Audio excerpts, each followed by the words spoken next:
Ako si Lizette, at ito ang aking kwento. Gaya ng dati, lasing na naman ako. As usual, kung sang bahay ako napainom. Doon na ako natutulog. Dahil wala sa kondisyon, nauna akong nalasing. Pinaakyat na lang ako ng tropa ko sa kwarto. Ang hindi ko alam, kwarto pala yun ng kuya niya. Mahimbing na akong natutulog, nang maramdaman kong may sa dibdib ko.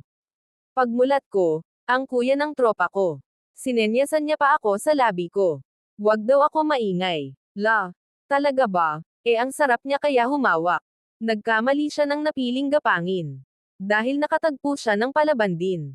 Sa sarap niya bumigay ang above na ito. Kaya ayon, sinunggaban ko na siya. Kahit hilo ako, inihiga ko siya. Hindi magpapalos ang lola nyo. Naramdaman kong malaki yon, kaya naman ginanahan ako ng sobra. Ako na ang taya. I wanna make sure na mag-e-enjoy siya.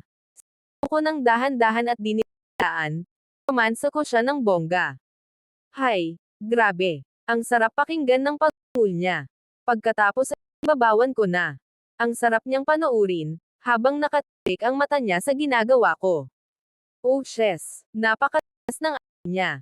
Di ko mapigilan ang hindi basan sa sobrang sarap.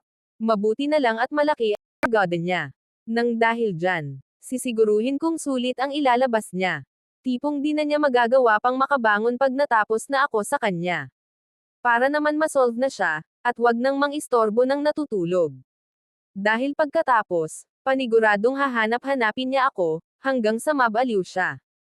Tapos hindi na ako magpapakita. At yun ang plano.